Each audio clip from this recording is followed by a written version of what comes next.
Jails, institutions, death, it's either get well or die. And unfortunately, that's where I was. I called my dad. I was like, hey, I need to go to treatment one more time. And he was like, well, we've already done the treatment thing. So he put me on what he called Robert's rehab. My dad's name's Robert. Oh my gosh.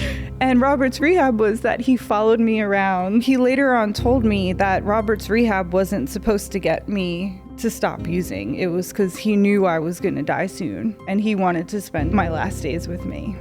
I know. So I called a place in New Jersey. They said, we'll take you tomorrow. Yeah. Tomorrow is forever. Really far away, man. What am I going to do between now and then? I did the whole intake from the bathroom because I was so sick. And then my insurance denied me and they were like, you can't stay. I was so sick that I army crawled to the admissions director's office. I was like, if you don't let me in here today, I'm going to die. This is my last stop.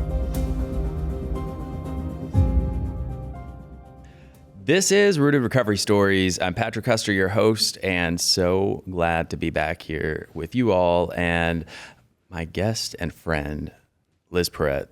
Welcome to the show. Thank you. It's great to be with you today, Patrick. Absolutely. The sun is shining so bright outside, but it's shining a little brighter because you are here in Nashville, Tennessee with us. It is a beautiful day. And we have these lovely flowers. I love our theme today. Yeah, so. They're gorgeous. Yes. I just want to dive right in and ask you how you went from navigating life every day with a trauma response of disassociating in response to literally every part of life to now functionally having relationships, finding health in life and having a successful career in also behavioral health, where you're getting to help others heal from the same things that once were taking your life down. Yeah, I mean, it's incredible. So I think back to the tremendous amount of pain that I've experienced. And when I really think about it, it's like, how do we recover from that? How do we recover from what's happened to us, things we've done, things that have been done to us? I mean, it's activating right now, just thinking about telling the story. But how is really, it's a process. I mean, it's a process for me. It's a process for everyone that enters our care. And, it's not really fun. Yeah. It's not super enjoyable. But, going from a place where I was really questioning, if this is what life is, are we doing it? Is this really what we're going to do here? So coming to a place where it's a decision, do I recover? Do we heal? Or do we continue to live like that? I mean, that's how it's a process. So I want to acknowledge what you brought up first and say that it is with the utmost reverence and gratitude that we approach telling your story and everyone's story that we tell on this show. Yeah. There's a phrase, and if this is offensive to anyone, I apologize, but it's a phrase that goes around all the time that people use called trauma porn, and basically describing, and there are some ways where it is people are unhealthfully redepicting their story of trauma because it's not done in a thoughtful, educated, therapeutic, non-harmful way. And so I just want to affirm that in every conversation that we have, including yours on this podcast, we're talking to people who have healed and are still healing and taken the steps and measures necessary in order to do so. And when we are opening up that box to talk about your story, to talk about your trauma and the pain that hurt you, we know that you have done the work necessary to be in a safe space to talk about it. And so I want the listener and the viewer to know that that's the perspective we're coming from. I know you already know that. And we want everyone to feel that sense of safety 100% in this space of conversation. And it's through that narrative of being able to safely tell your story that we are changing. We have changed lives. We're changing them currently. We're going to change even more. So I can't thank you enough for being open to walk through that portal again of, opening those old wounds back up, like I said, in a safe way so that we can bring others along that are in that same spot.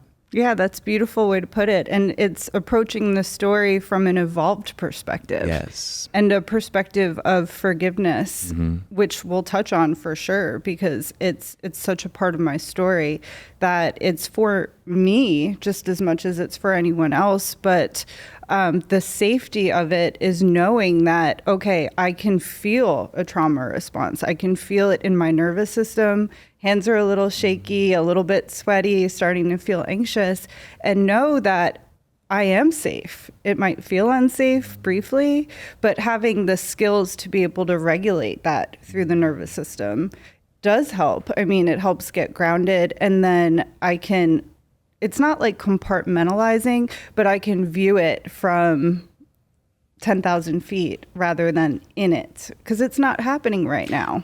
Okay, I want to ask you, and we're going to get to I can't wait to get to the skills. Skills is one of my favorite topics because we go from being ruled by the negative coping mechanisms just to like survive to having a toolbox of skills where you're like, pun intended, I'm skillful, right? Right. Yeah.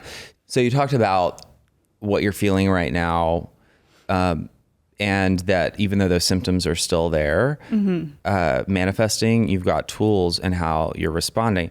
I'm curious, what if you could compare and contrast when you had experienced before versus now, what that is? I mean, I certainly can. Previously, we talk about fight, flight, freeze, right, as these responses.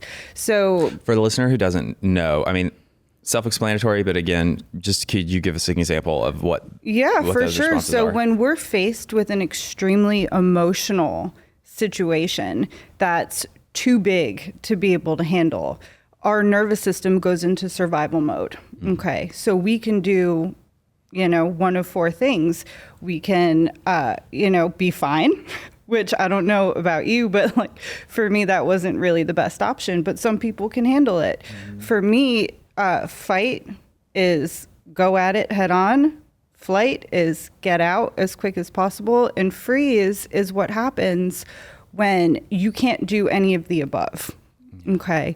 So then this huge emotional, massive energy gets trapped. It gets trapped in the brain, it gets trapped in the body, it gets trapped in the nervous system, in your connective tissue, everything, right? So then going through life, when things come up that might be challenging, might remind you of the traumatic situation, it just goes into that defense mechanism, okay? So before, it was like, you have so much emotional armor built up around you that you can't really tap into your own emotions, your own pain, your own intuition, sense of self, because I was trying to break through this wall to live authentically. So that was before. I mean, I couldn't do it. And I'll give some more examples later on, but now it's like being able to really show up for myself in ways that seemed impossible before. Just like this, being able to come here and speak publicly about things. But the reason why I'm able to is I've done the work, like you said, but B, it's not about me. This is about other survivors, other people who have been in a hopeless situation, not knowing the next step to move forward, right. And us being able to say, we'll lay that out for you. Yeah. We will provide you with a roadmap of how to go from there to where we're sitting today as healed, evolved people.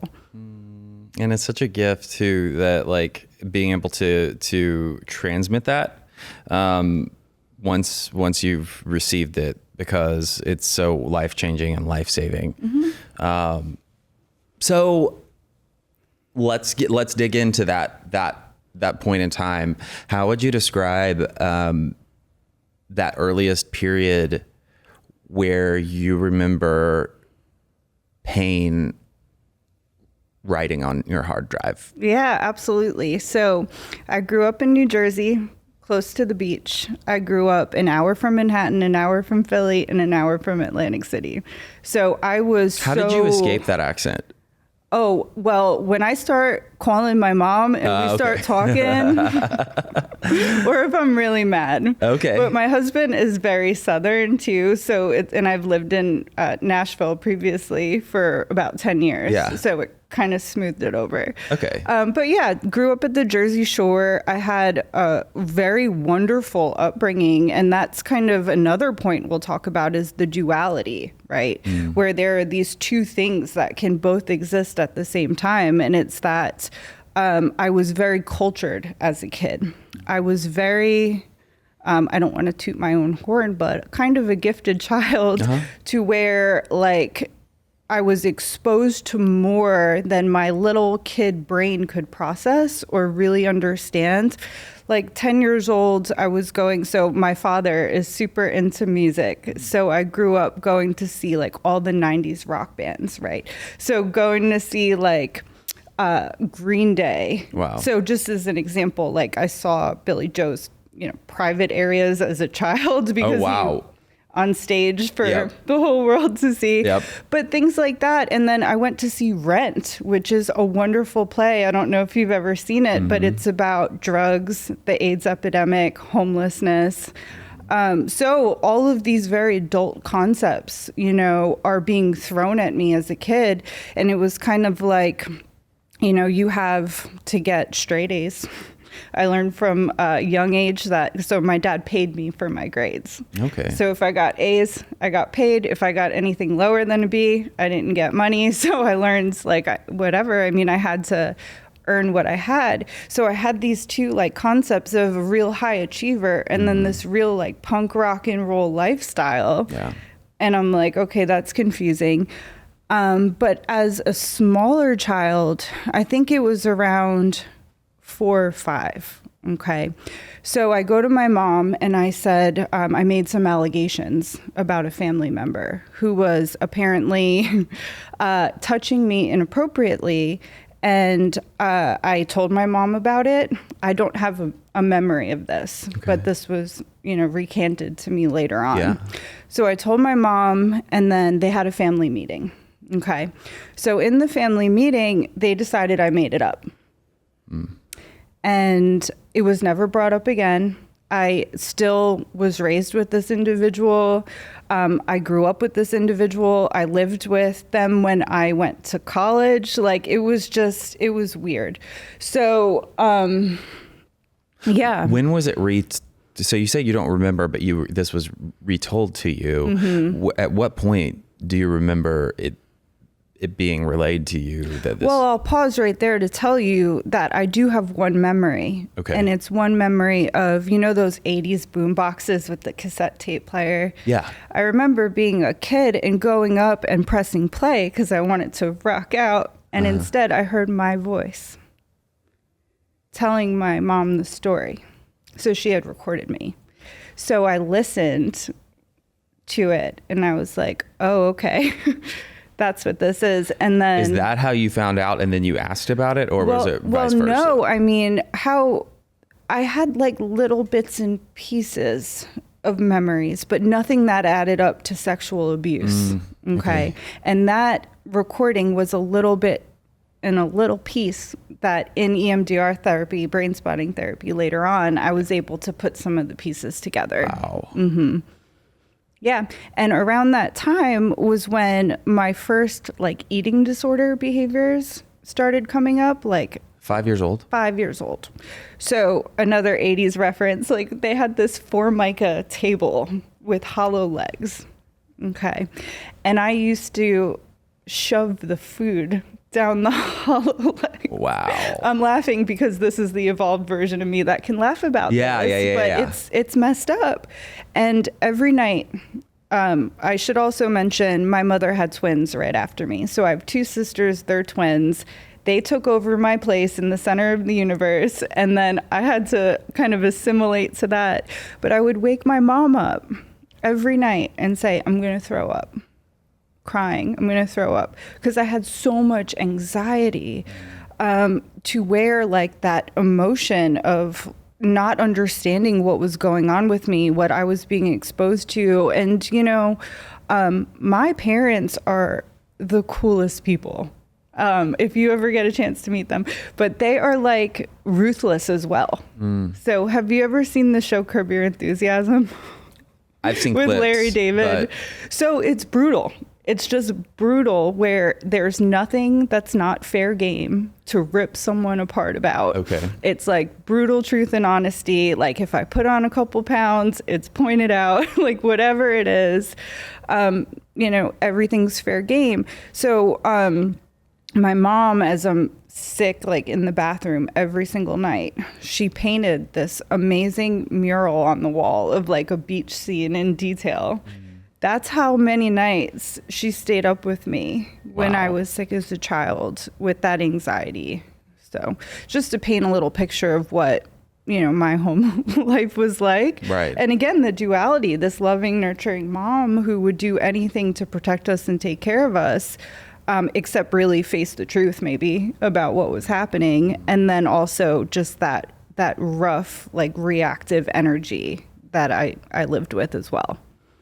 When you say rough reactive energy, can you speak into that a little bit more? Yes. So my mom is a beautiful woman, and she is rough around the edges. Okay. She's opinionated and strong and amazing. But she doesn't really know the skills that I know to regulate anything that comes up.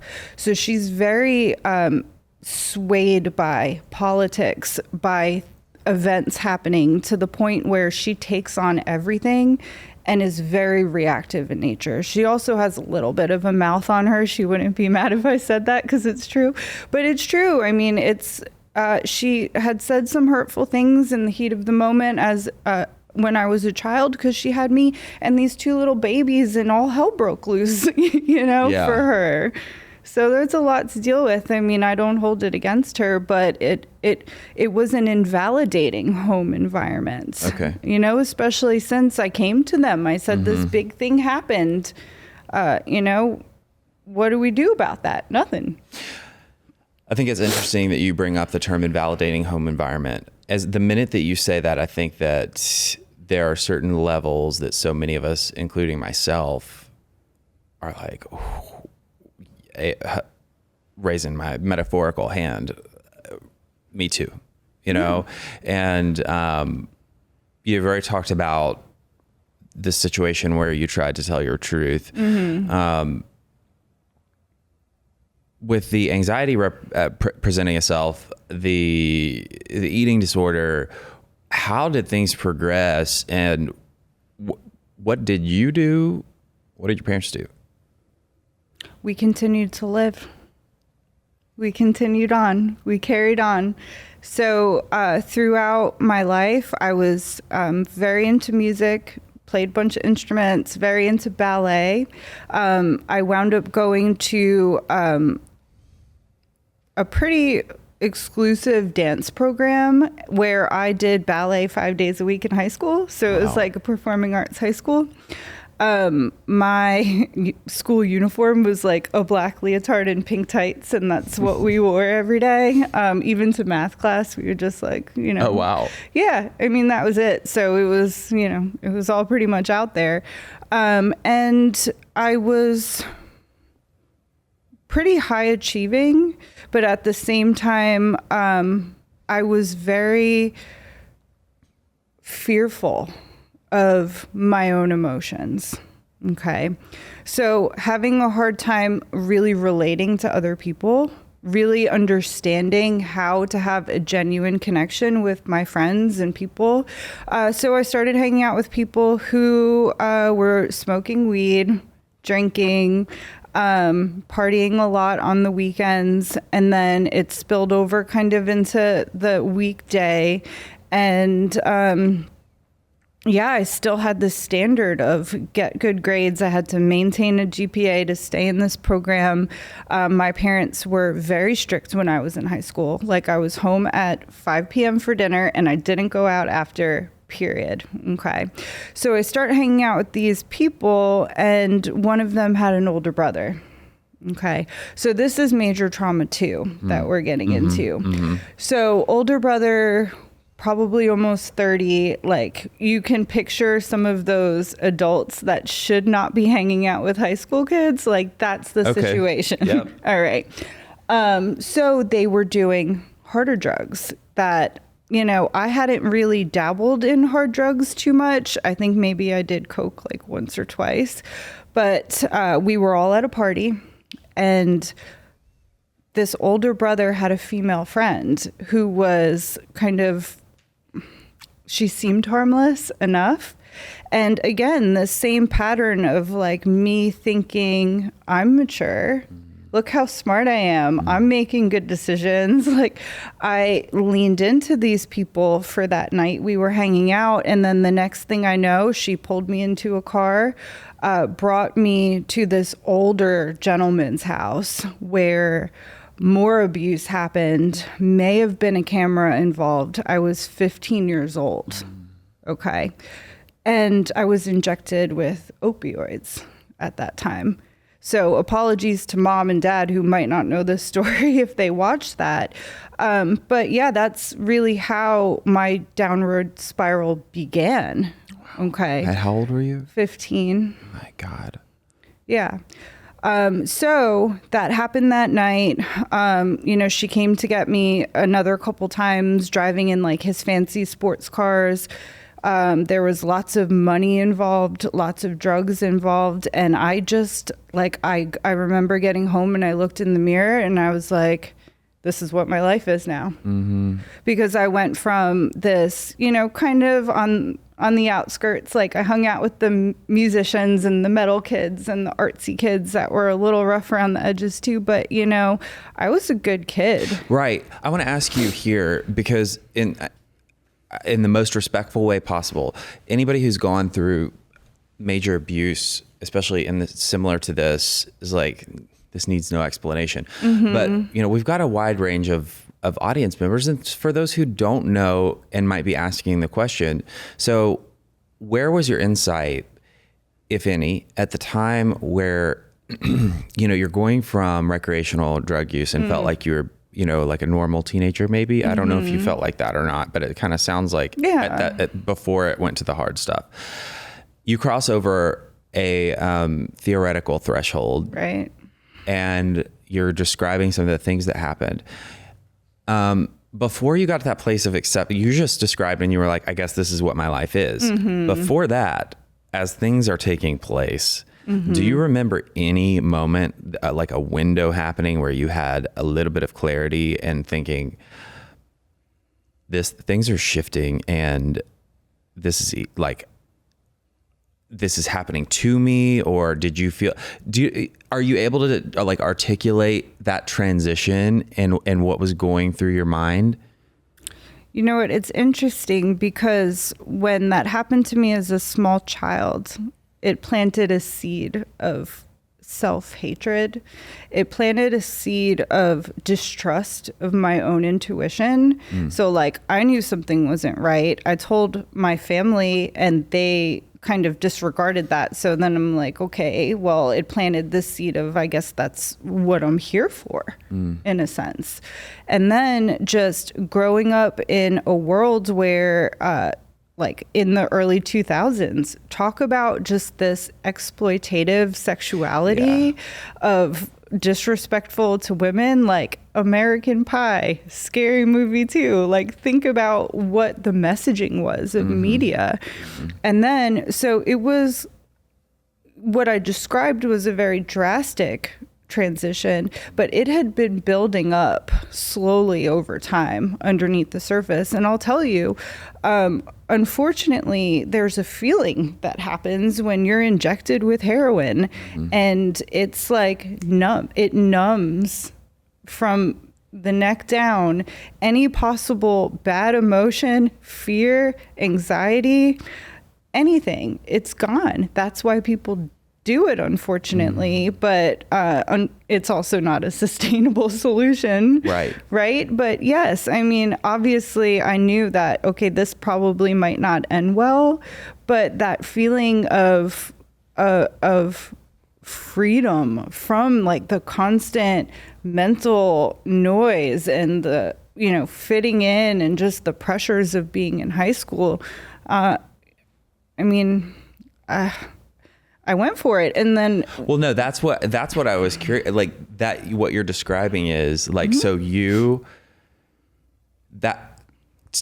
for the person who doesn't understand between trauma and drug use, there's this correlation there, and not necessarily for everybody, because I mean, some of us just, end up being addicted, not necessarily caused by trauma, but that, you were at a point where knowing what was happening to you, it felt like the exchange of freedom in your mind that the drug gave you, even though it felt unsafe and all the things, right? Like that exchange immediately, like it was like flipping it on its head. Yeah. Well, I lived such a double life in a sense from that moment. You know what I mean? Like still trying to hold it together at school, showing up to dance, being like skinnier and skinnier, starting to have some marks on my body.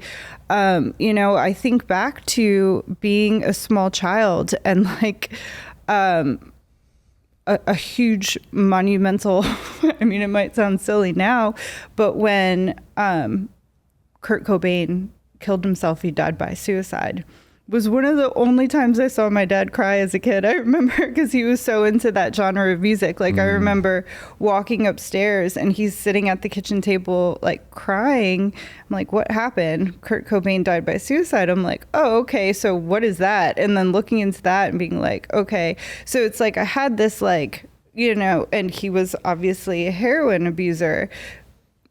So it's like when I kind of crossed that threshold, I'm like, there's so much of that had been glorified. Not saying anyone was like, shoot heroin, kill yourself. Like that's not the story. But it's like this glamorized rock and roll lifestyle that I was like, okay, this is part of it. This is where this is heading. In my mind, I didn't put it together that heroin is so addictive that if you continue to use it, you will get a dependence because you will get sick if you don't have it. Yeah. Well, and at that time we didn't have in society, I think we've got a long way to go, but way more people understand opioid and like heroin addiction now because of the epidemic than when you and I were that age. Right. And so it only makes sense. A reflection that I had as you were talking about that, it really only makes so much sense to me that you might have some type of subconscious messaging in your head that the whole Kurt Cobain thing of all of this attention that he got from dying from this, even if you weren't consciously thinking this is what I want to do, but if what you've been told since a child is that your emotions either aren't real or they're dramatic and or they don't matter, all of the above, your compare and contrast is this situation of someone who you're not even thinking about how it costs his own life, but it's like the antithesis of the pain that you've been feeling, which is not being heard or believed for how many years at this point. So, of course, in the back of your mind, it's almost justification for using that way of numbing out. So I'm curious. So we're talking about, I started off by saying you were numbing from a young age the pain that was happening to you through dissociation. And we're describing dissociative behaviors, which are anything that numbs you, which eating disorder, drug addiction, you can quite simply just do it sitting and go somewhere else, right? Mm-hmm. But I'm curious, as like moving forward, how did that manifest more and in different ways in your life? Mm-hmm. So relationships were increasingly difficult. Okay. So continuing to seek out people in like not just romantic relationships, but friendships, people who kind of took that invalidating position, people who may be emotionally unavailable, who are still like in their own stuff and unable to really show up for me in that way because they're in their own stuff. Were you attracted to people who were emotionally unavailable? Or do you feel like because of what you went through, you have, because some people are, I'm a highly sensitive person. My emotions are bigger than I think a lot of people. So I'm curious, and I want to ask this because I don't know, in my story, like mine was one of, I found myself with bigger emotions than the average bear, being regularly attracted to connect with people who are what you just described as being emotionally unavailable, all in their own stuff. So I'm curious what, like, if you have reflected on that dynamic for yourself, what do you think that it was? Yeah, so I was attracted to people who would play out the drama with me. Okay. So you mentioned it early when you said trauma porn. I thought that was funny because it's so true where, growing through all of this and doing this work, I've been able to see where in my history, I've told the story over and over and over again. And especially working in behavioral health, and people will say my trauma. Like your trauma, like my trauma, like I own this trauma. It is my trauma. And I hold on to it so tightly, to where it will play out over and over and over again. So the trauma porn is in a sense like being attracted to people who will replay that dynamic. Does that make sense? Most definitely. And so what were the consequences of those being your primary relationships of people that were, because you're talking about enabling behavior.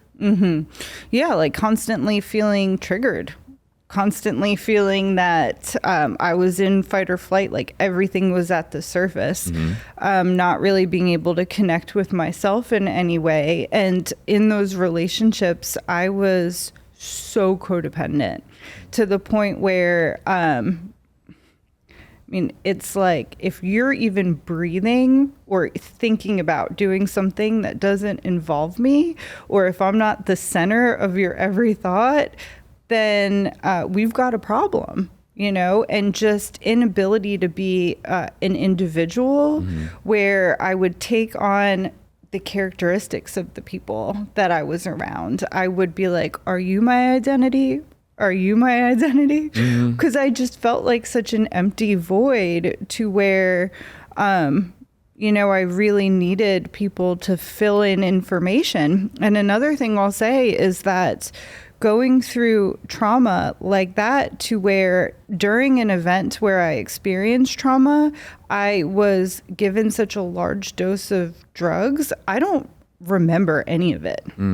Like I remember, again, bits and pieces where we talked about dissociation. So like now my memory is I'm so organized with my calendar, with my life. I'm so routine oriented because I'm trying to rewire and create new neurotransmitters because my brain is so it's so shut out from the trauma to where it's like this level of dissociation that I have to learn how to remember things. I don't know if that makes sense, but it does to me because I can relate in that on because of different causes, but yes. This podcast is brought to you by Promises Behavioral Health. If you or a loved one are struggling with trauma, addiction, or mental health, we are ready to answer your questions and help you take that next step.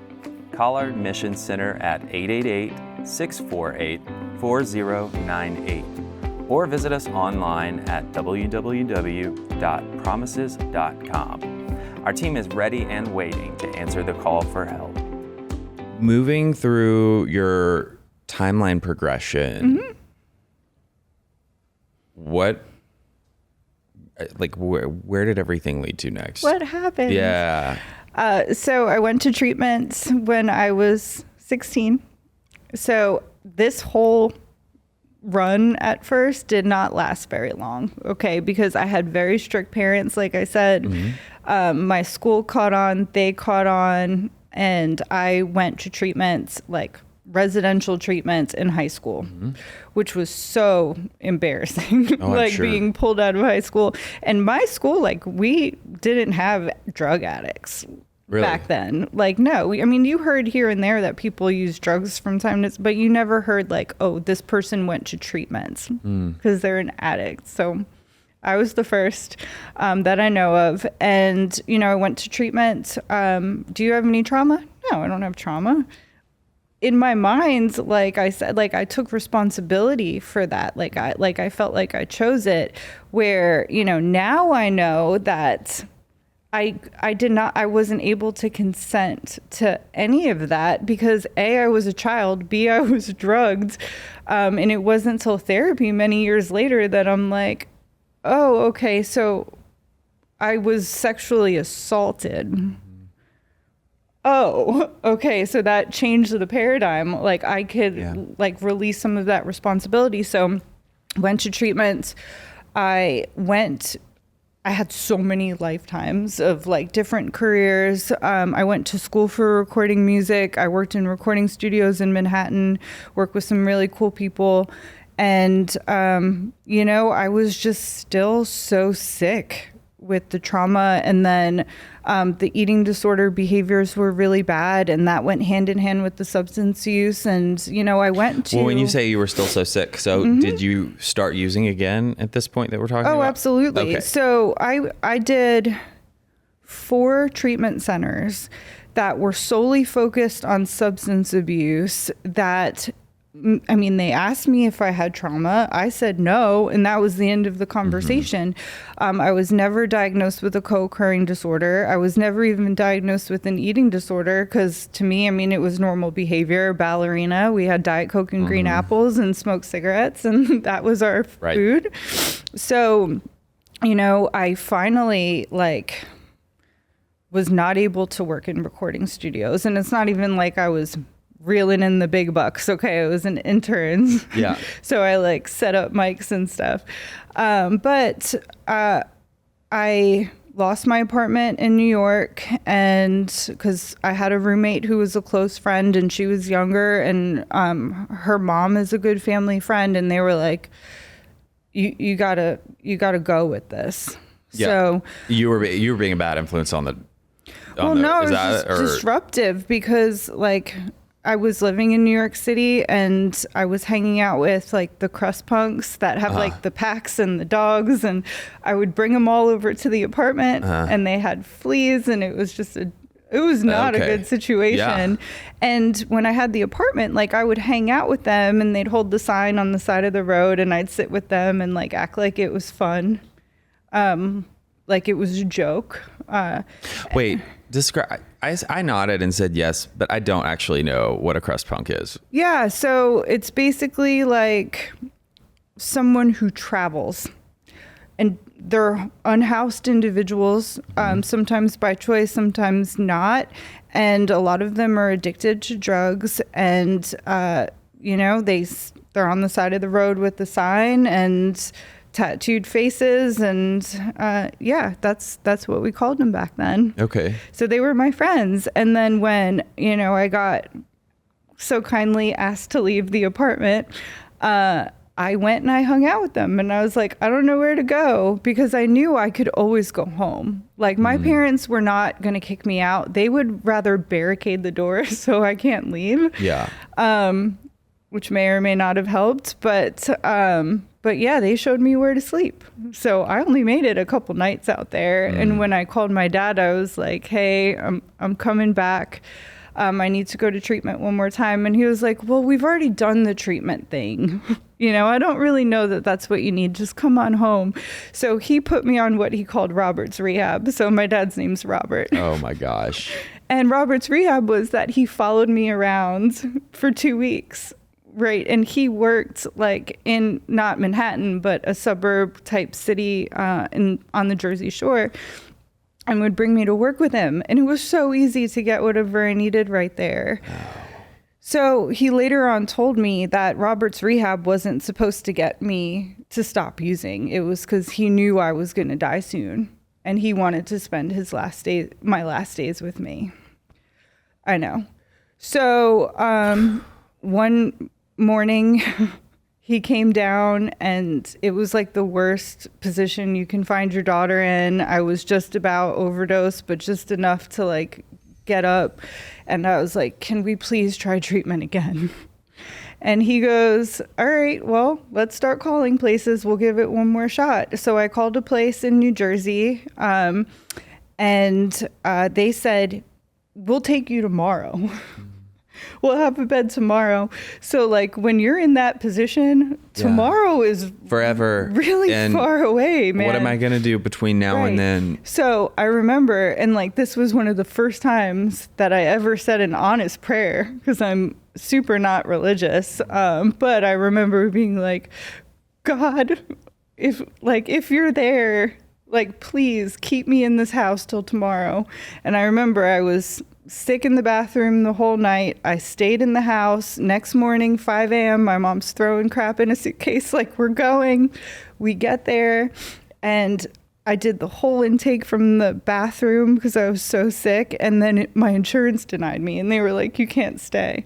So my mom was like, I'm putting your ass on a bus to. So they were like, if you don't stay here, you're not coming home.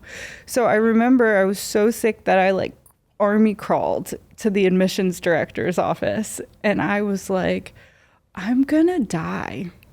I straight up told her, I'm like, if y'all don't let me in, I didn't say y'all because I was still living in Jersey, but right. I was like, if you don't let me in here today, I'm going to die. This is my last stop. And it was. And by the grace of God, I made it there. And they asked me if I had trauma, and I said no. And they said, are you sure? And they asked me more questions, and they came to the conclusion that I needed brain spotting therapy. What is that? So brain spotting is, it's kind of like an evolution of EMDR in a sense. This guy, David Grand, he did a lot of research, and he found out that trauma is imprinted in your brain, and those spots on your brain are actually correlated with quadrants in your field of vision. So he holds a pointer with a little red tip and passes it through the quadrants. Now, when you follow it with your eyes and it hits a spot where trauma is stored, your eye will twitch, and you will physically unfreeze and relive the trauma. You may not have to talk through it or even know what it is. I mean, my first session, I got sick on the floor. I mean, it was bad. Wow. But luckily for me, I was there 3.5 months. My family pulled all their resources, and like, I thought we had money, but this was right after the 2008 financial situation. This was 2012. Like, my family came together to keep me there, and I had like 10 to 12 sessions of brain spotting. I didn't even really understand. And you asked me earlier, like, when I was told about the abuse, on my way to that treatment center, my 5th and final treatment, my mom was like, well, since you're going to treatment again, like, you might want to check in about this. And I was like, it just like all came flooding in. And then when I started working through it, I remember calling my dad and being so pissed. I was so mad. I was like, I have spent 10 years in and out of treatment centers trying to do this 12-step thing, trying to get clean, all of that, where I could have had maybe a little insight into the root issue of like what was really going on. And whatever, like I have since forgiven and I've since worked through it, but having like just that framework and being able to understand. But I'll tell you, like, I still didn't understand all the implications of what trauma was. I just know that after those brain spotting sessions, I had 2 days of like my neck was tight, like my whole body like was expelling this trauma. So then Well, I have to ask you. Sure. Okay, your mom brings this up in the car. Mm-hmm. How does she say it? What does she say? Well, she because asked at this me, point, is she admitting that it happened finally? Well, she asked me what I remembered. You know, she said when you were little, you brought up some things, and I just wanted to say, like, why don't you look into it while you're here? And I did have some questions. I'm like, okay, is this about the tape? And is this about, because I remember this person also bathing me, and issues with that because their bathroom was purple, like 80s style purple marble, purple shag carpeting. They had naked pictures of themselves all over. Wow. Like, I mean, I would go into more detail if I knew it wouldn't be hurtful, but I'll leave it at that. But when I had some trauma responses come up, I'd be seeing this like lilac color purple. So I'm like, it's more pieces of this puzzle to put together. So no, I mean, she didn't like give me all of the details, but just enough. So after this treatment center, I lived in sober living for a year and had the pink cloud of sobriety. I was like, diehard AA, I'm doing this, sponsor, working the steps, going through. And then like I had... what did you believe about yourself at this point? At this point, I was like, okay, well, I did the brain spotting, so I'm good on that, you know, and then I'm going to work through the 12 steps. I'm going to become a sponsor. I'm going to just ride this 12-step recovery out. It's going to be great. And then, yeah, I mean, I thought that I was getting better. I really did. I did hard work in that treatment center. Like legit hard work, like similar to what we do at the ranch at our Promises facilities, like real genuine work. Yeah. The previous 4, although they meant well, I mean, I was in groups of like 30 people talking about step 1. I'm like, this isn't like, this isn't hitting, right? Yeah. So then, continuing on, right? I'm living in New Jersey. My parents buy this 100-acre farm. It happens to be right down the street from the ranch of Tennessee. And also the previous owners of the farm, it used to be called Laughing Winds. Yeah. And they were connected to Lee McCormick, who owned the ranch. Right. And then bada bing, bada boom, I had a job. So wow. Moved to Tennessee, started working at the ranch. So I started there actually as a BHT back in the day. For those of you who don't know, behavioral health technician, the lovely folks. Some of you may know. Yeah. The lovely folks that spend so much time with clients in treatment,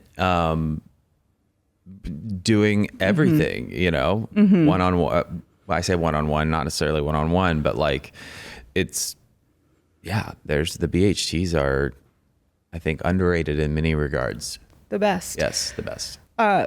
Life-changing experience going to work at the ranch. And like through all of this, I've still, so for my eating disorder, I was restricting.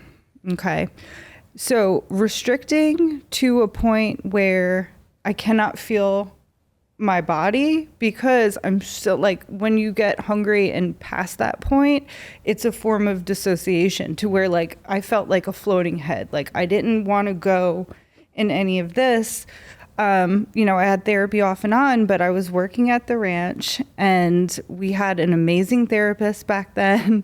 And I remember sitting in one of his groups where he was talking about sexual abuse to the clients. Mm-hmm.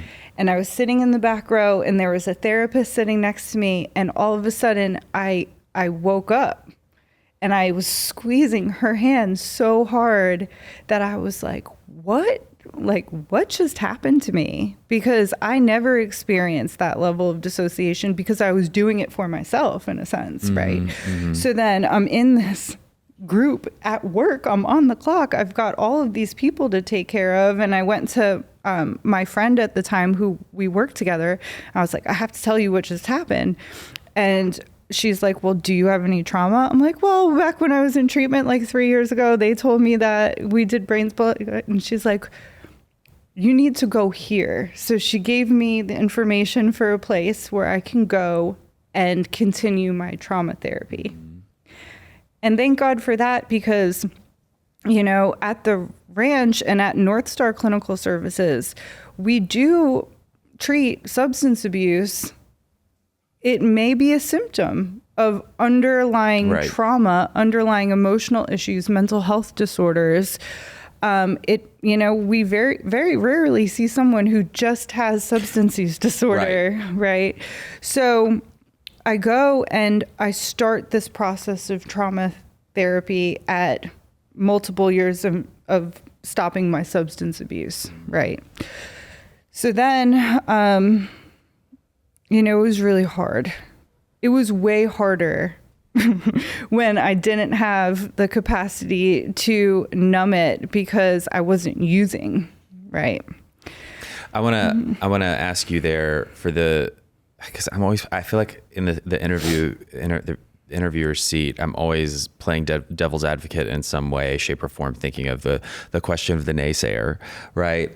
And so for the person who doesn't necessarily understand, with addiction, it's easier, some might say, black and white, because you have the substance or you don't have the substance. When we're talking about healing trauma and how it affects your body, I think it's easy for many people, especially people who've been living in the decades before yours and mine, the boomers, whatever. Right. Where they very much you pull yourself up by the bootstraps and just go. When you talked about the 4 different ways that people respond to difficult situations, the I'm fine, to me, is an illusion. I don't really believe in the I'm fine unless, sorry, let me take this back. There's the illusion I'm fine and the I'm just going to muster through. There's obviously the way that you can respond when you have healthy coping skills. And then there's fight, flight, and freeze. I just added my own 5 there. But my whole point in saying that is that if you're not using healthy coping skills, like, I don't believe personally in the whole just like I'm tough and this doesn't bother me. You're just choosing to not acknowledge how it's affecting you. So when we talk about how difficult trauma work is, I wonder if you could speak to, however you could in your words, describe that difference between how the trauma was. We understand drug addiction. We understand you have a substance, you're either using it to numb or you're not. And we understand when you take it away, there's withdrawal, there's all the biological, physiological symptoms. Okay, but now we're talking about when you're going through the trauma work, there's a whole different way we talk about that. And in many ways, for many of us, it's way more intense. But for the person that doesn't understand what we're talking about, when you just say, like, it was overwhelming, it was earth, like, how can you describe that? Yeah, it's hard. I remember going into these therapy sessions and I hated it. So I would go and I would try to small talk. I would ask my therapist, what'd you do this weekend? Or like talk about the weather. And she's like, we're not doing that. Okay. So like going through this process of opening up and unpacking these things that have happened to me and having to feel it, to look at it, to acknowledge it. I remember afterwards, I was so upset and I had to meet a girlfriend, and I got in the car and I was driving to the coffee shop, and I got there like an hour early, and I I don't remember the ride there. So I got there and I was like all messed up, and like I went to the counter in like full dissociation. I didn't know how to order a coffee. I didn't know how to pay for a coffee.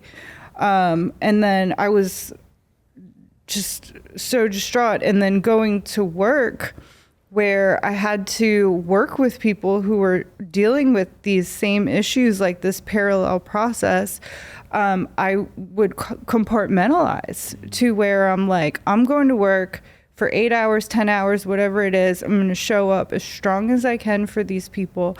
And then I'd go home and I would, I'd be hiding under a desk. Like I'd go home, I would like close, like I'd go in a closet, close the door, like hiding in closets, hiding under desks, and just shake, like just shaking and just so upset. Like I wouldn't know where I was or really what my name was or how I got there.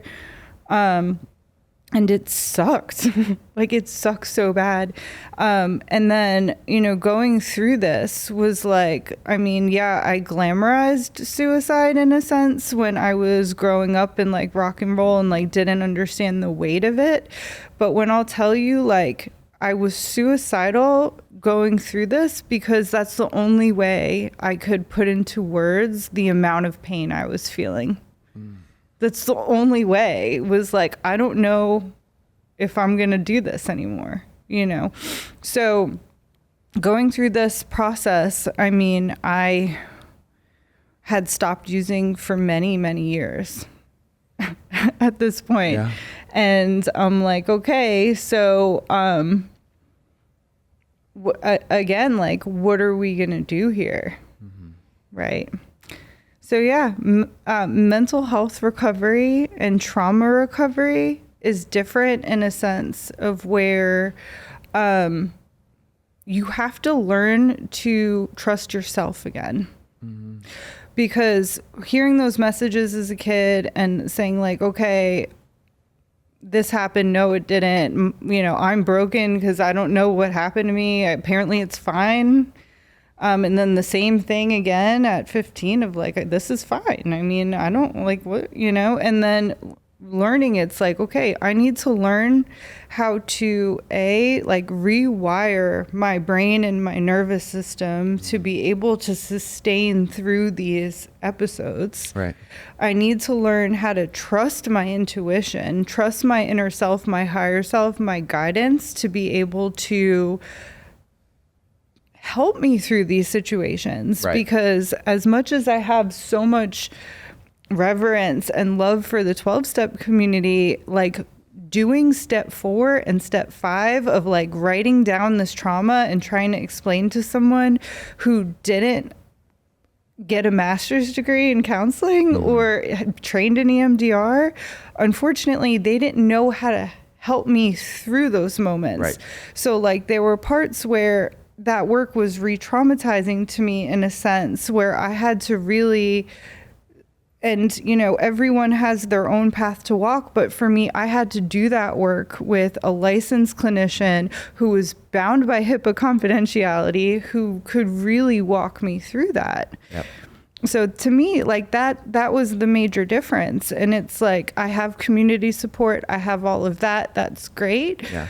I need a roadmap of like, I need step-by-step instructions, you know? And at this time, like I remember I had went to the grocery store and I had a bad breakup. I hadn't eaten in a long time. And I remember I was so hungry. I'm like, I'm going to get food today, you know? And it's like, it's different. With substance, you're on it or you're not. Like with food, it's like this constant negotiation. Sure. So I'm in the grocery store and I'm walking around and I'm like, I need someone to give me step-by-step instructions on how to pick out food, go home and eat it.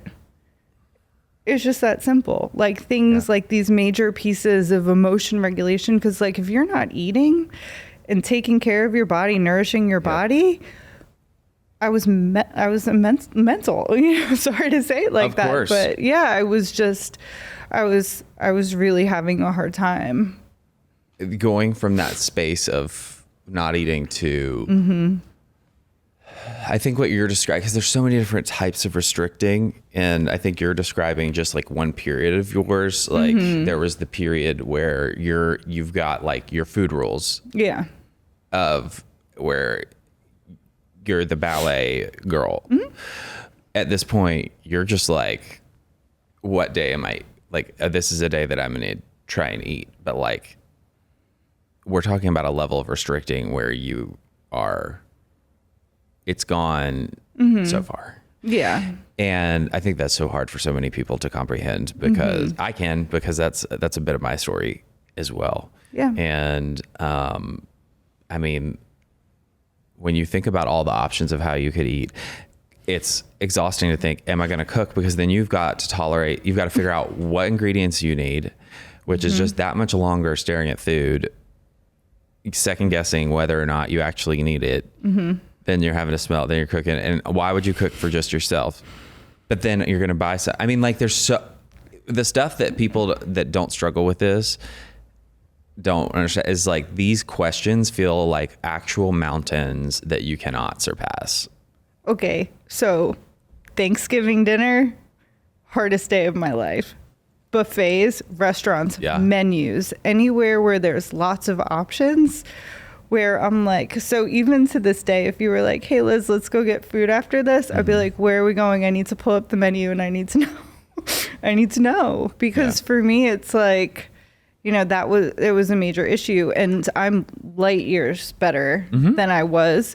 But, you know, I take a lot of inspiration from the leaders of our company and hearing Pubali's story. And like, I identified with that so much, and I'm like, okay, this is a process that is lifelong. I mean, that I'm going to be working, and I'm going to have ups and downs. There's going to be things that come up. There's going to be challenges where, okay, luckily now I've got a whole tool belt.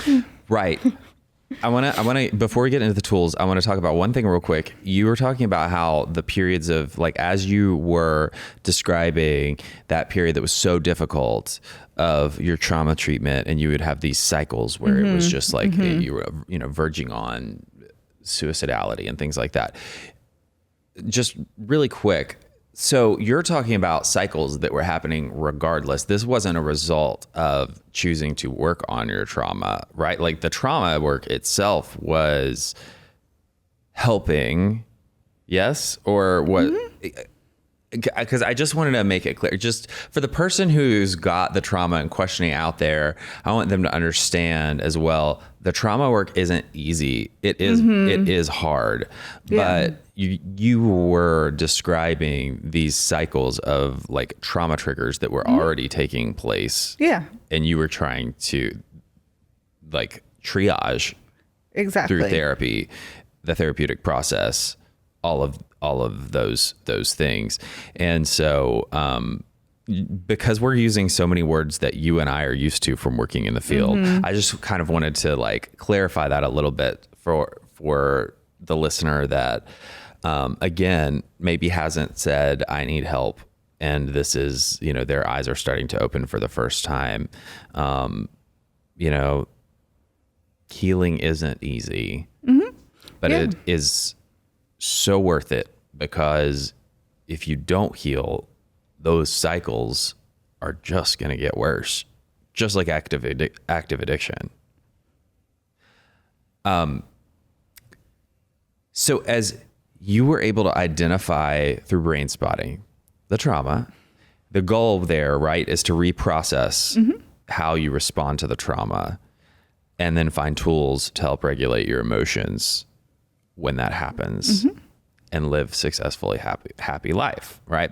I wanted to lay the groundwork for why we're talking about tools now. So when we talk about tools, we could do like a whole episode on tools. But when you think about like the ones that you go to in your toolbox regularly, that have made such a big difference for you, let's talk about them. Yeah, we definitely can. So for me, anything that is grounding, that will kind of put me back into a state of relaxation. So dialectical behavior therapy. I know it's a fan favorite on the show, and then also, you know, in the community, it's really it's an acknowledged evidence-based modality. So is EMDR, so is brain spotting, somatic experiencing, like all of these that EMDR, like brain spotting, is eye movement desensitization and reprocessing. So like you said, we are reprogramming the way our brain and our nervous system responds to not only trauma responses, but things that feel like, you know, you're going through this trauma again.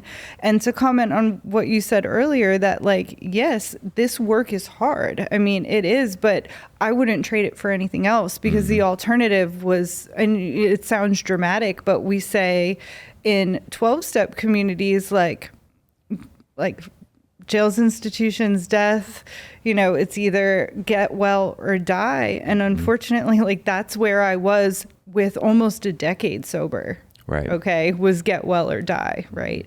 So for me, it was like, okay, I had to understand that because of all of this, there was like this huge darkness that couldn't be suppressed anymore. So having this new outlook of like, okay, you can heal this. I had to fully understand and trust that I can heal this, okay, with the help of therapists and everything. So in the toolbox is with DBT, breathing techniques that are so valuable.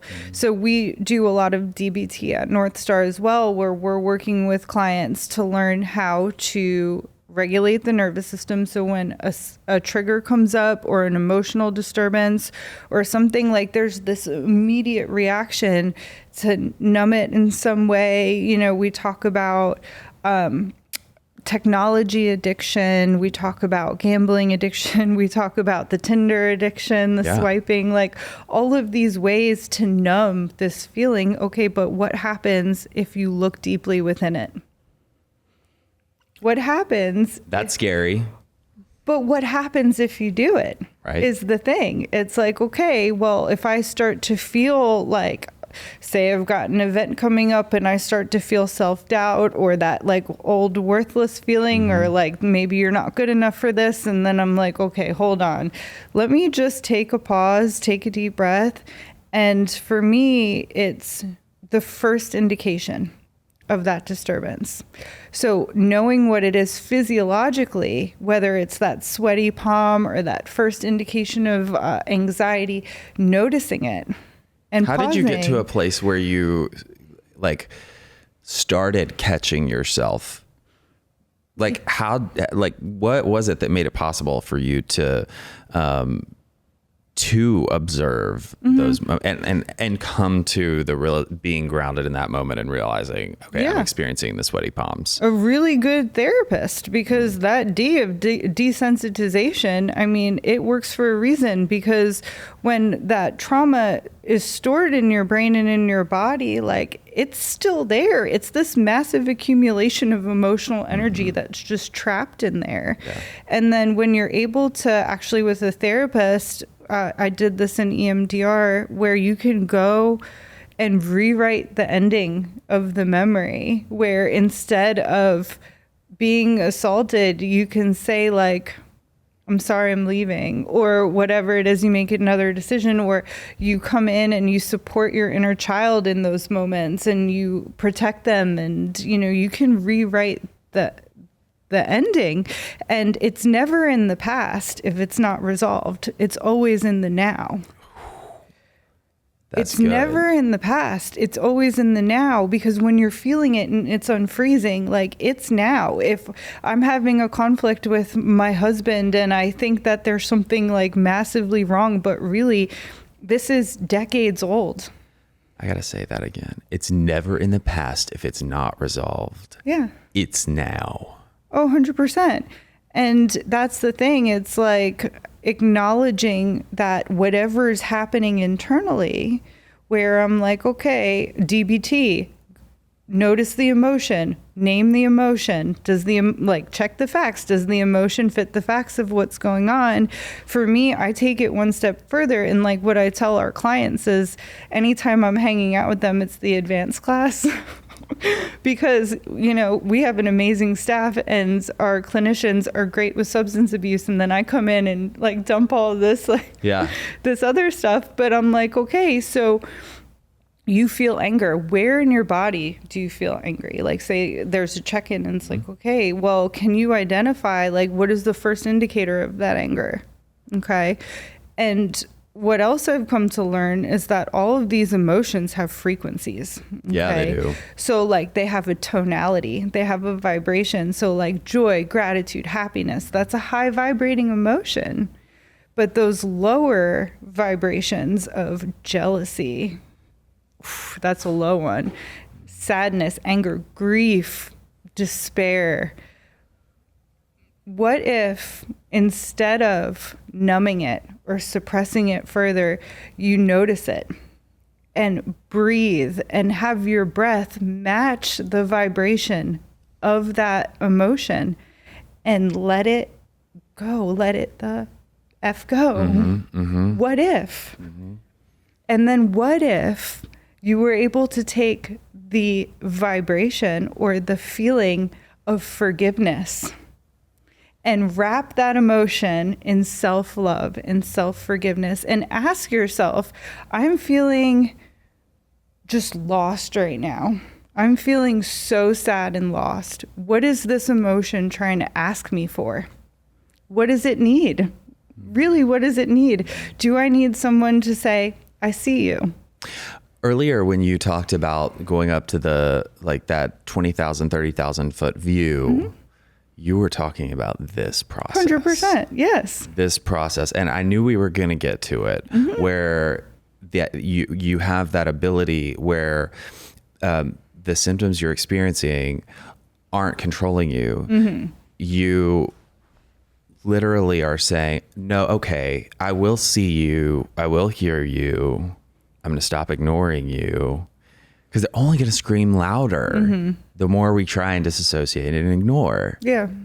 And so in doing so, you're able to get, when you talk about this 20,000, 30,000 foot perspective, you're able to see more than just that huge emotion that feels like it's taking ultimate control of your life in that moment. Yeah.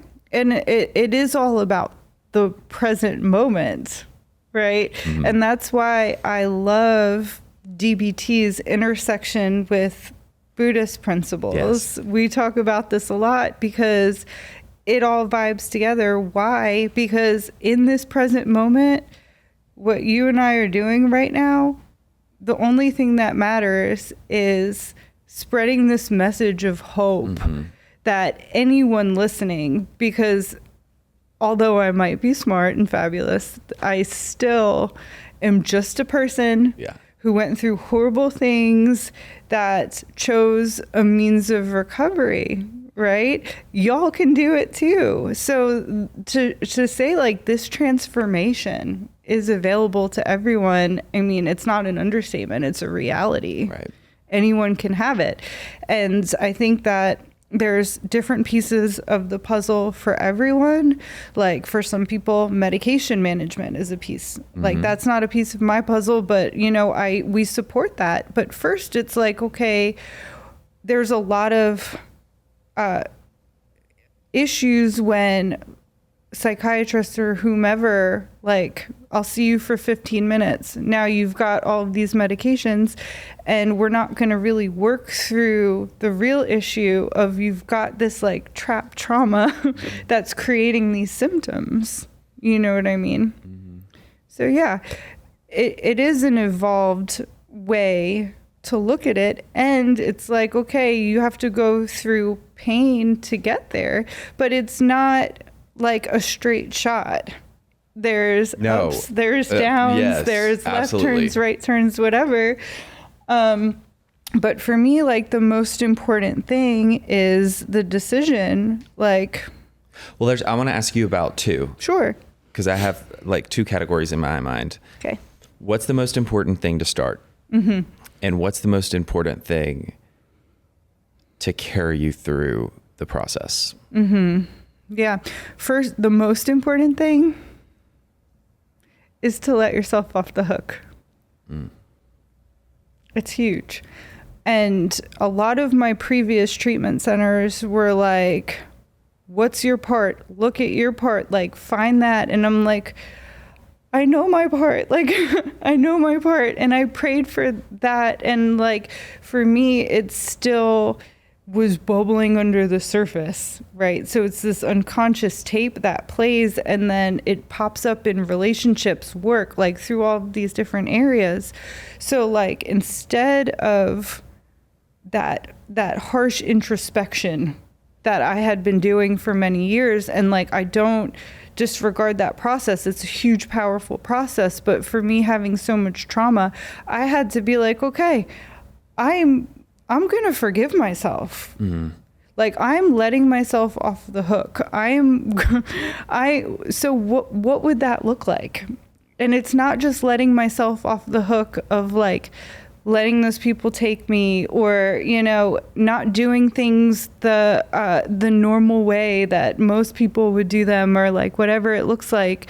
Letting myself off the hook is more about understanding that I am so much more than just those decisions. Mm-hmm.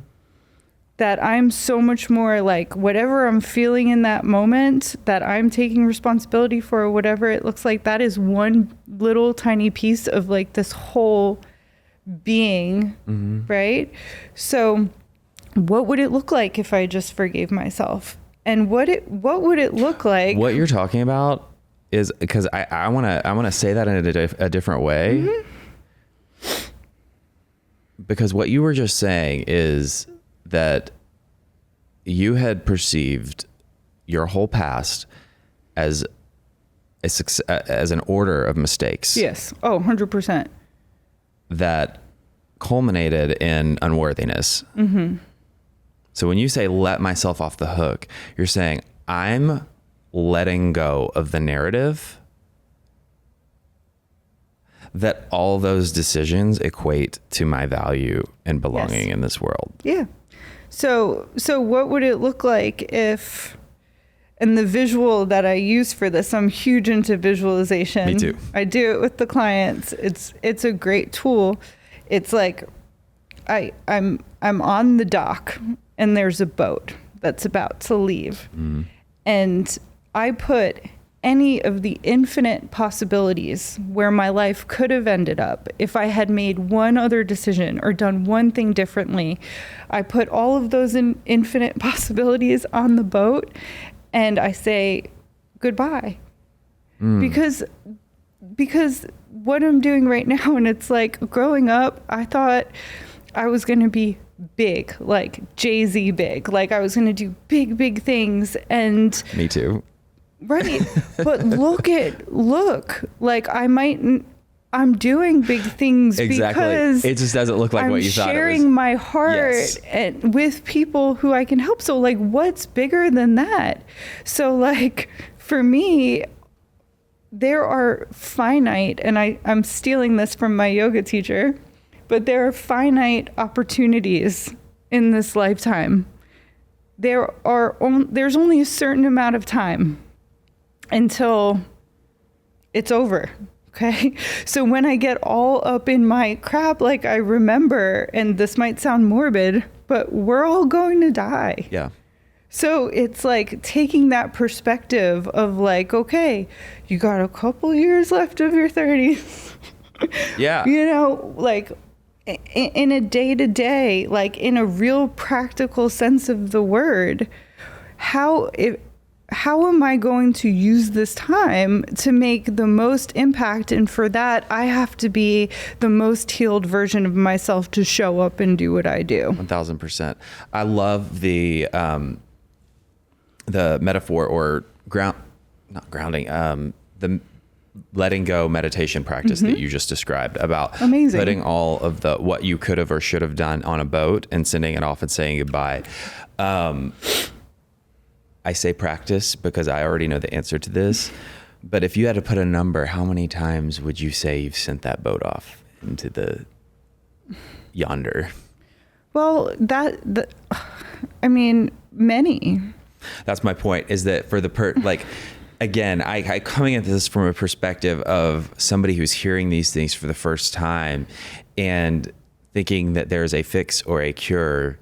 And I can't echo enough what you said already, that we are talking about things like I would compare biologically to diabetes or cancer, like lifelong conditions that we can live happy, joyous, and free if we are using the tools. The boat is one of those tools. So it's not a fix. We're not talking about some switch that can be flipped and then just left on and it's a magical whatever. Does it feel magical sometimes because now you're not living in pain, suffering, and isolation? Sure. But it by no way, shape, or form doesn't require maintenance. And I just wanted to touch on that while hope is there, don't be disillusioned that it's this thing that I feel like we live in. I know we live in this society, in this culture that is so instant gratification based in that we're geared towards the first thing we look for if we need anything is what's the thing that's going to fix it? Meaning what exists that's going to make this so I don't have to deal with it anymore. Yeah, no, absolutely. And that's why, for me, it's so important. And it's like, I don't look at it in the way that I wake up every morning and I'm sick and I have a disease and I need to, start from beginning. Like for me, I wake up every day and I make the decision that today I'm going to do the best that I can. I'm going to show up the best that I can for the people in my life. And whatever happens to come up, you deal with. Every day isn't easy. Yeah. Like you were saying, I mean, every day I'm not evolved and perfect and whatever. But every single day I have exactly what I need to get through whatever might come up. Most definitely. Speaking of whatever might come up, I know you lightly touched on earlier NorthStar. We have the awesome pleasure of getting to work for the same company under the umbrella of Promises Behavioral Health.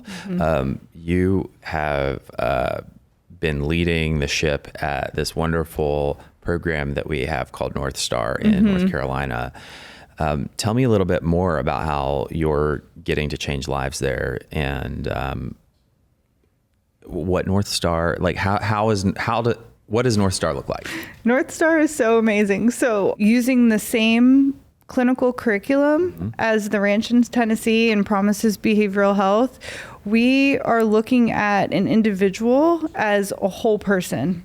Right. So them coming in, we are doing what's called measure-based care, which is so important because it's based on when a client comes into our care, whatever symptoms they're reporting, whatever goals they have, whatever changes they want to make in their life, we will hear them and do an individualized treatment plan that's specifically based on what do you want to accomplish while you're here. Yes, sobriety. Total abstinence is 100% recommended and encouraged. Being a substance use disorder outpatient program, we do strongly encourage that our clients do some type of mutual self-help group. So like AA, Refuge Recovery or Dharma Recovery, Smart Recovery, Celebrate Recovery, whatever speaks to them. We want to support them in making those connections and having that available as a resource because not every therapist is available 24/7. Like you have to have support and you have to have that in the community. So Another part of the measure-based care is like when you come in and you're having these symptoms, whether it's trauma response, anxiety, depression, substance use, we want to be able to tell you, like, you go through this process and these are what your outcomes could be. You can truly have a reduction in your anxiety if you follow through with these skills that we're going to teach you. So we do a lot of dialectical behavior therapy. We do all of the favorites, Dear Man, Foursquare breathing. We really learn how to tap into that place that's giving them encouragement and confidence that they can do this and regulate their emotions whenever is necessary. Right. Does that make sense? Yes. And just to add to it, I like, for the person who doesn't know, and correct me if I'm wrong, I understand measure-based care to be that of like, so you come in to do treatment with us. When you say one size does not fit all, we're meeting the individual where they are. Yes.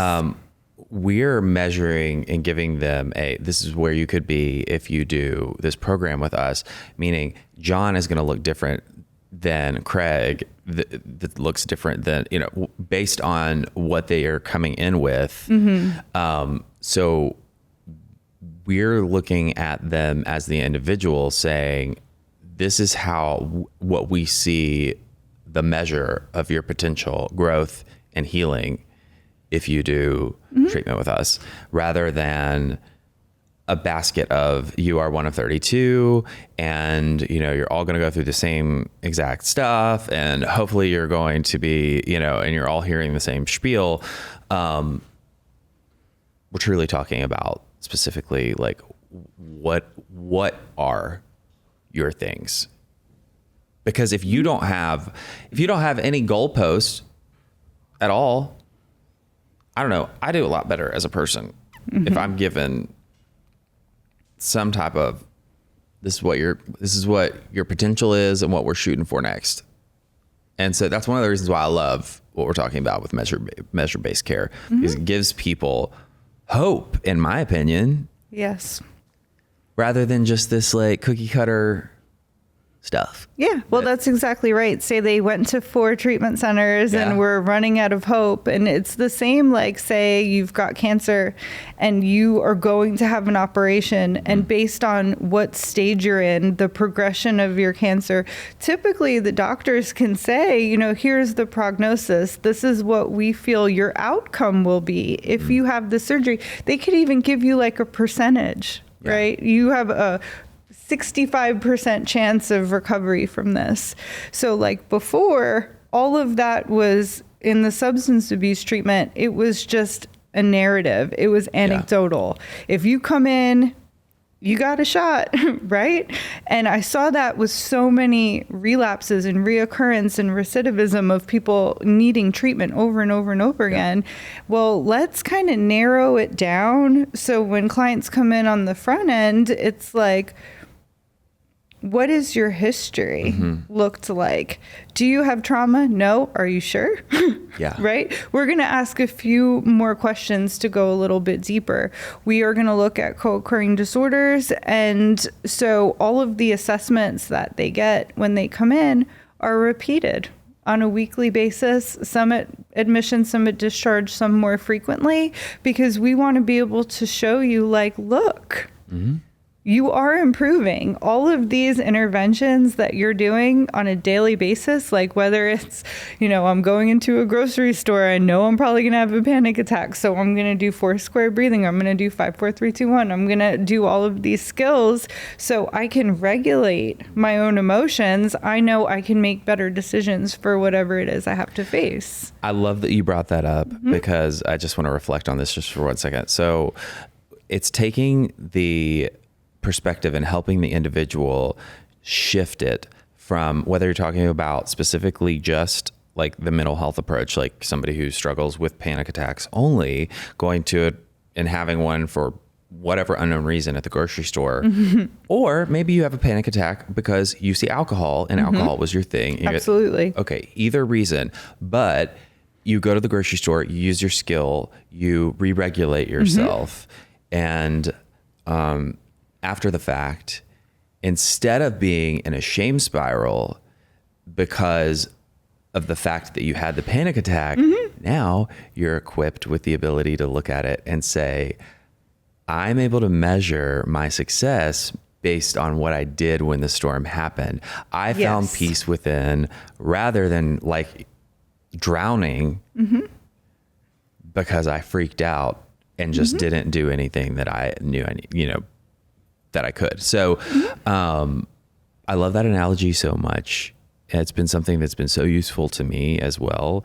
And it's like a self-fulfilling cycle. The more you reflect on the victories, those small victories you have, the more excited or encouraged you feel to do them over and continue more, to the point where brings us full circle. We're sitting here today, sitting down. So many people, your guest 159, I think I've interviewed on this podcast. And I mean, we've had rock star country musicians, reality television, like you name it. And it never fails that people are like, I'm so nervous. Because this environment is, for most people, one where they're sitting down in front of a camera. There's not an audience here, but they're getting more honest, raw, and vulnerable than they've ever gotten before. And they don't know what questions I'm going to ask them. And so bringing full circle to you sitting here and talking about getting ready to talk about your trauma and all of the things that you were experiencing, being able to do just that and say, yeah, this is all going on for me, but this is how I'm using my tools and the evidence of why I have victory in my own skin today. Yes, absolutely. I love it so much. And it's interesting because why we're here is to make sure everyone is aware that it's available to them too. Speaking of that, so tell me, if somebody, anybody is just curious about learning more or they want to get help, how can they learn more about NorthStar and what you do there? So you can go to the Promises Behavioral Health website, promisesbehavioralhealth.com, and you can look at the link for NorthStar Clinical Services. We are right there on the Promises website as well. Perfect. There's all kinds of great information, and I would definitely challenge and encourage you all to do that. Even if you're not seeking treatment, there's a lot of informative stuff there. And if you're a little bit lazy, you can also just go to promises.com because I've been typing out the whole thing. We changed it a long time, or a few years ago anyway. But yes, you can do Promise Behavioral Health or just promise.com. Liz, thank you so much. I knew this was going to be amazing, but this has been like really feeding for my soul in so many ways today, this conversation. I'm so glad. Again, thank you for sharing your trauma, your victory over the trauma, your experiences, and it's been wonderful. Thank you for having me. Absolutely. It has been wonderful. Well, for those of you who stuck with us, thank you. We hope you keep tuning in. And with that, I'll close out by reminding each and every one of you that it's never too late to start loving yourself, and you're always only one decision away from a completely different life. This podcast is brought to you by Promises Behavioral Health. If you or a loved one are struggling with trauma, addiction, or mental health, we are ready to answer your questions and help you take that next step. Call our admissions center at 888-648-4098 or visit us online at www.promises.com. Our team is ready and waiting to answer the call for help.